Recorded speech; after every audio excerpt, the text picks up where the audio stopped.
மத்திய அரசு நிறுவனங்களில் தமிழ் மொழியை அலுவல் மொழியாக்க வேண்டும் என்பன உள்ளிட்ட பல்வேறு கோரிக்கைகளை வலியுறுத்தி சென்னையில் பேரணி நடந்தது.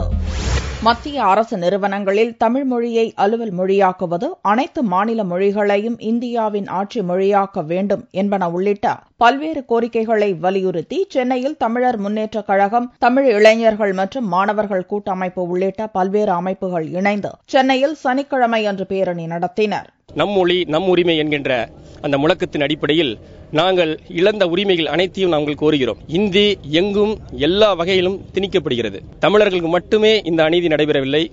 இந்தியாவில் இருக்கக்கூடிய எல்லா மாநில மக்களுக்கும், இந்தி அல்லாத பிறமொழி பேசும் மாநில மக்களுக்கும் ஒரு மிகப்பெரிய அநீதி இழைக்கப்படுகிறது.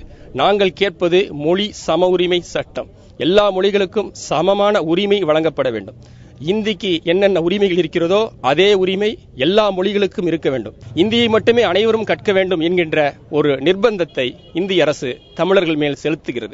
இதை ஒருபோதும் இந்தி அல்லாத மக்கள் ஏற்க மாட்டார்கள். நம் மொழி நம் உரிமை என்ற மொழி உரிமை சட்டத்தை மத்திய அரசு நிறைவேற்ற வேண்டும் என்றும் பேரணியில் வலியுறுத்தப்பட்டது.